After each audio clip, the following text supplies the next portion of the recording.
Hey, what's up, guys? It's Jesus here from the Van Bros, and today I got a special video, but we're not going to use this. We're actually going to go ahead and use this playmat for the backdrop today. Why is that? Very special reason.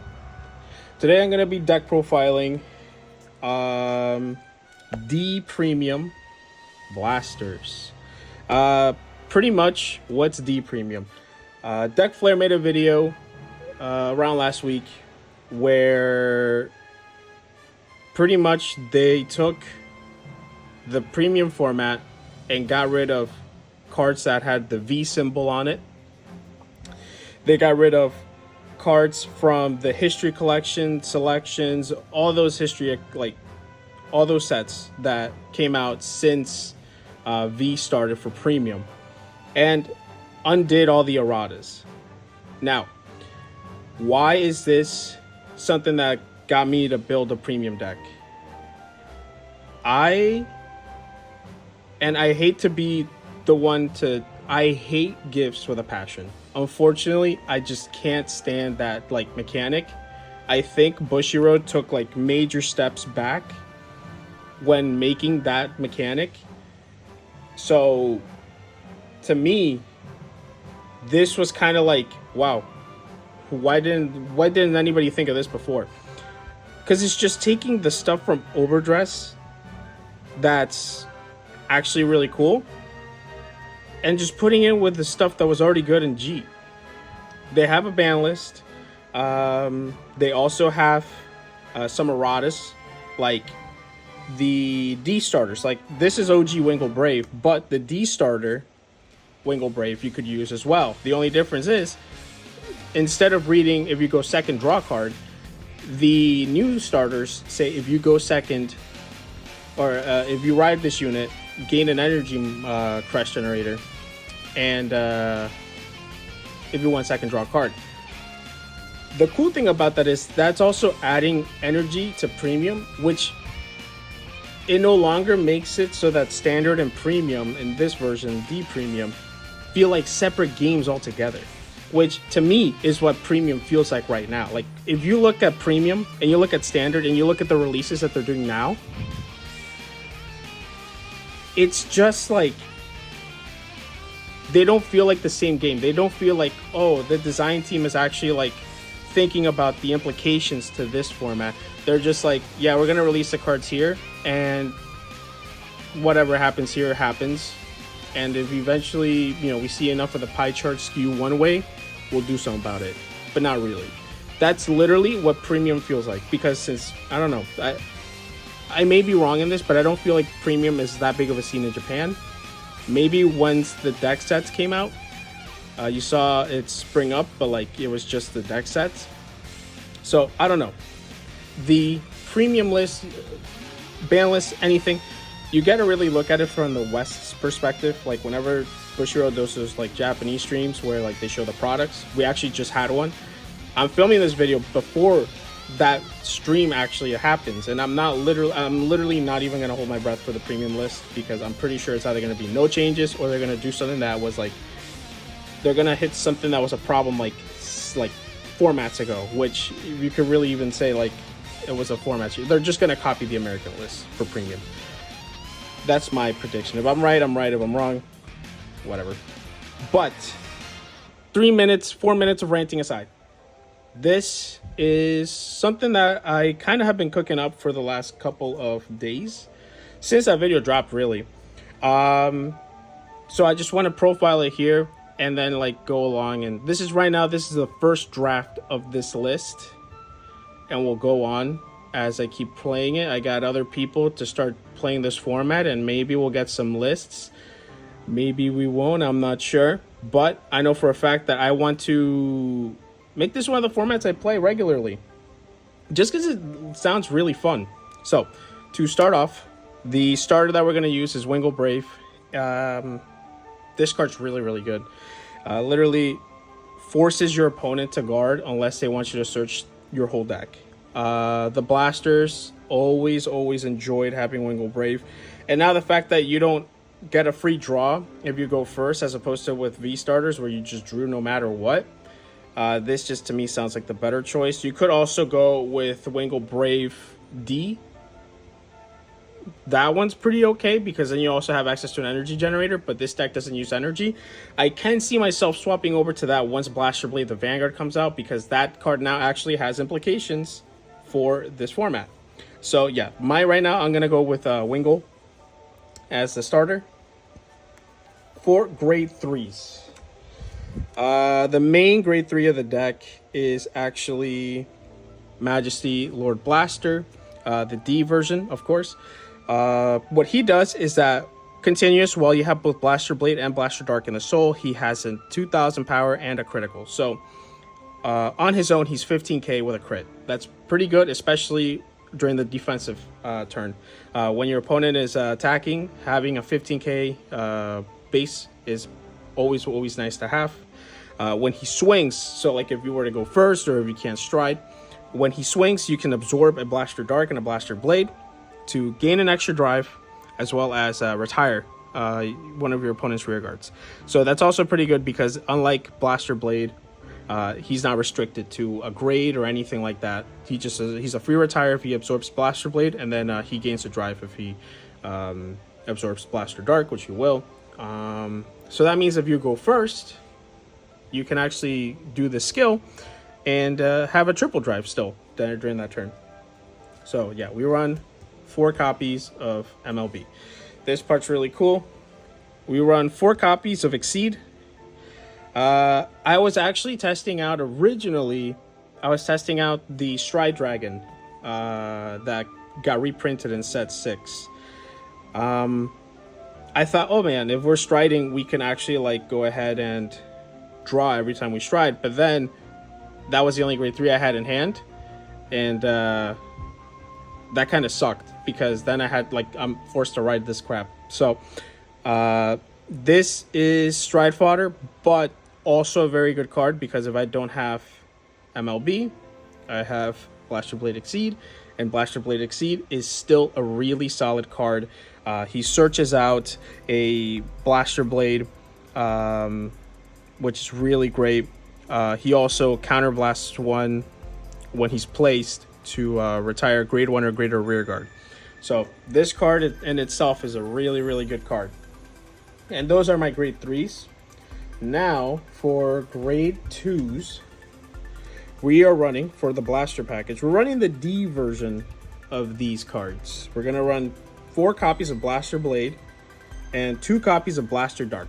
Now, I know, why aren't you running more Blaster Darks? Now, even though MLB is the main, like ride target for the deck, and you want to perform his skill, you really don't need that many Blaster Darks, especially because you have Wingle Brave to search it out. Not only that, but there's other cards in the deck that search it out.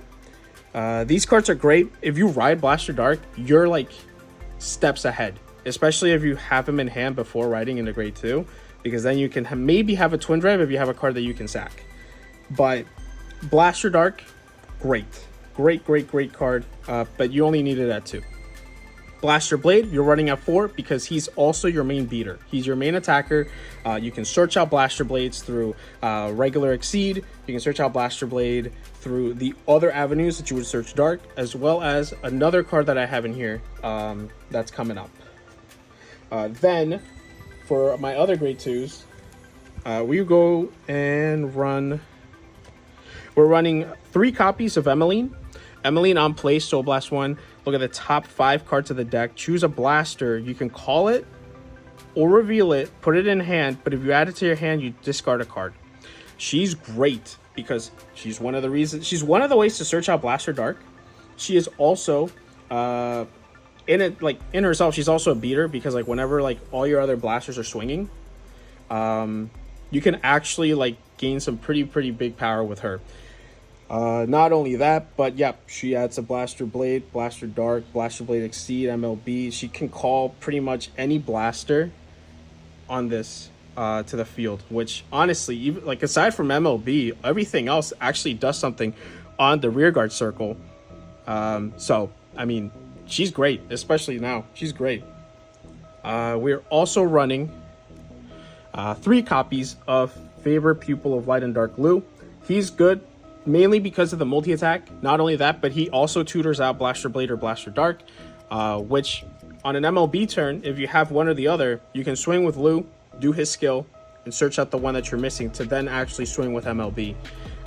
This card is great. It actually, like, during your mid, like, he can fix your board in the middle of the battle phase, which is, like, really, really sick. So that is the grade 3s and the grade 2 lineup. Then for grade 1s, we're going to start off with 4 copies of Ordeal Dragon.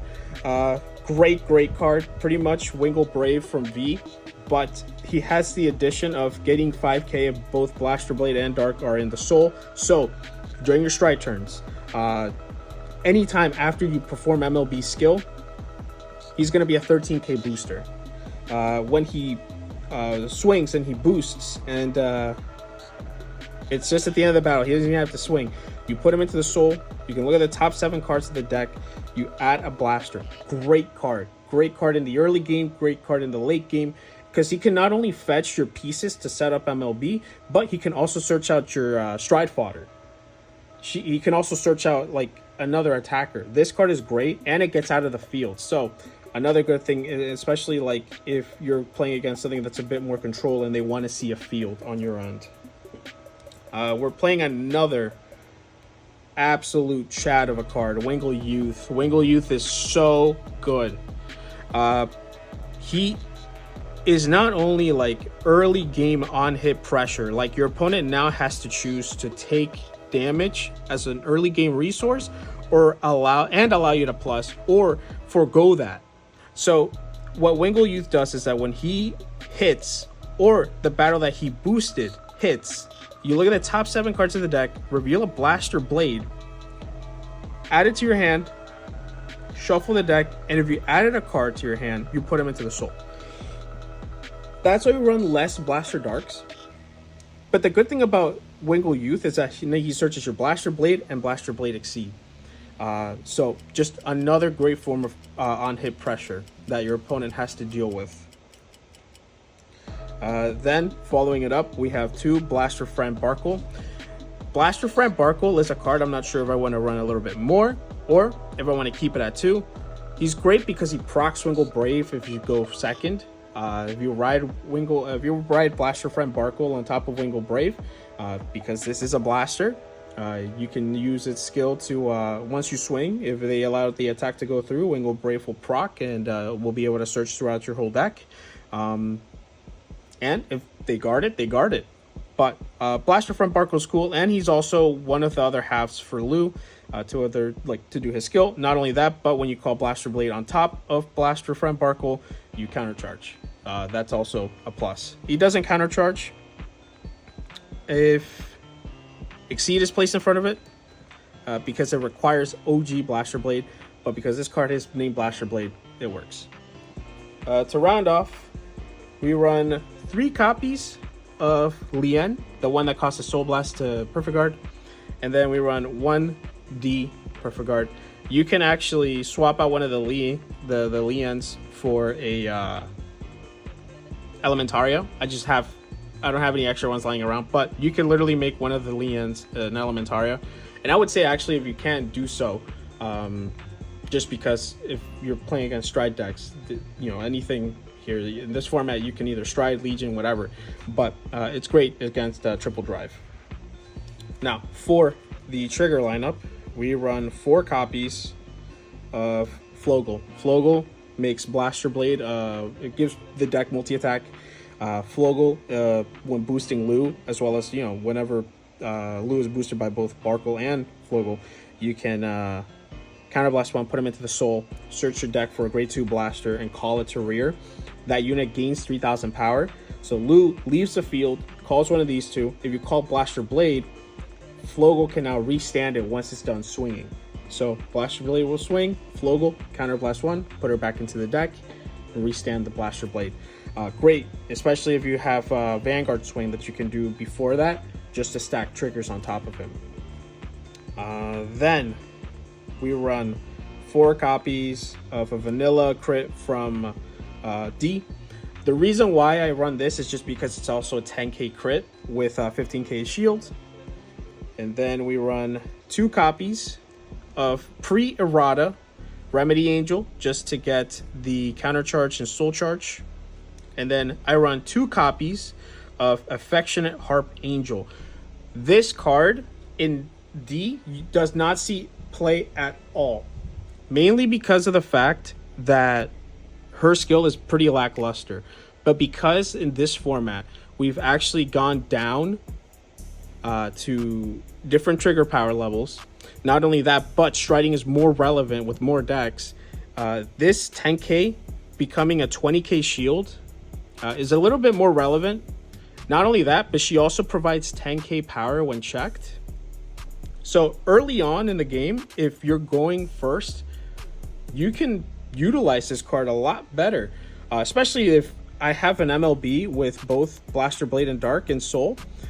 She is a 35k Guardian in total, you know, with a 15k from MLB and the 20k from herself. It's 35k. To round off triggers, we run 2 copies of Encourage Angel, and then we run 2 copies of Bard of Heavenly Song Alpac. I like the front triggers in this deck because not only does like checking a front while Flogel's on the field is just great. Stand triggers are also great, and you can run this or the dog. Do not remember the dog's name at all. You will have to find it, or I'll just put a picture of it. Sarugal, I think it is. But I like Sarugal too. Don't get me wrong, that card is great. But you need to be in Brave to activate it. So you're kind of always ending off your turns with 5 cards or 6 cards in hand. Encourage Angel is pretty good because not only does she go back into the deck, but she can also choose 2 units to give 3k to, which is pretty good. Makes some units able to swing past a defensive 5k trigger. So that is the main deck, but because this format has a G zone, we're actually going to go over that as well as I get rid of these. While I do this, guys, what do you think of the format? What do you guys think of the video so far? Feel free to comment, like, share. I'm really happy with Vanguard. I think it's a cool game, but I think Bushido could do a lot better with their power creep. Let me know how you guys feel about that down below. Now, the G zone. You'll have to pardon my G zone, man, because like we're running 4 copies of Gancelot Peace Saber, and we're running 4 copies of Alfred Holy Saber. It has been a minute since I played Blasters back in G, so I'm trying to get my bearings straight. So I think, okay, this is the best card to go into after this card, or this card's always just good to go into because he has a crit, he counter charges, and he protects Blaster Blade after he's face up in the G zone. We run 2 copies of our Aerial Divine Knight Altmile. Great card because just by doing a Persona flip, you get to call a grade 2 from the deck, and it gains all their units in your front row gain 3k. And then the unit you called gains 5k. So you do Altmile. If you have Blaster Blade on the field, he's a 17k attacker because he's 9k. Or no, he's pardon me. He is actually an 18k attacker because 10k plus a 5 plus the 3 to the front row, and Flogel can restand that if you have one on the field. Fetus, I run 1 copy of Fetus because he's pretty good. You choose a face down card in your G zone, turn it face up. You discard a card, search your deck for a grade 2, call it to rear, shuffle. If that unit has a Brave ability, you draw a card and it gains a skill, but we don't run any Brave units, so we use it kind of like as a cheap version of Altmile. I didn't actually go over Alfred Holy Saber, but Alfred is actually really cool too, because Alfred can give Blaster Blade the ability to perform Twin Drive. Not only that, but he also gives it power by just copying or flipping a copy of itself and doing a Persona flip. But great card, especially with Flogel on the field. Take a shot every time I say that. This is the GB8 for Royals, but right now Gurgwit has my Ultima in it, so this can also be Ultima. Honestly, it should be Ultima. The GB8 is not that great. For our G Guardians, we have 2 copies of Marin. Marin can call the D PG, so he's really good. That's why you run the DPG as well. And it gives a 5k shield, but it doesn't matter because you're going to call a Perfect Guard for all 4 Soul Blasts. We run 1 Maskull. He flips up a G Guardian just to gain an extra 10k shield if there's a rear guard in your front row. And then we run a Dismal because Dismal is good. Makes it so that a unit can't be hit, and then it also gives a unit resistor in the battle phase.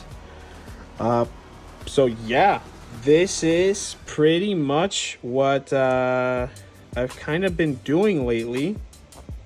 Not gonna lie, very, very excited. I hope a lot of people pick this format up because it sounds and it feels and it's so cool. It is so fun. And if you guys would like, we can actually like put some fight videos on the channel, as well as some other profiles. I know Marco is that boy is a Luard fanatic, so he's probably working on something with Luard right now. And I actually have something I cooked up with Liela Morta, and the fact that she can bind and return things in the from the bind zone. I've been kind of working on something like that, but we've been going on for too long. Thank you guys so much for watching. Thank you to all the new subscribers. It means the world to me that you guys are subbing, you guys are sharing. Thank you so much, really, truly, from the bottom of my heart. And I hope you guys stick around as I release more content for you. Thank you.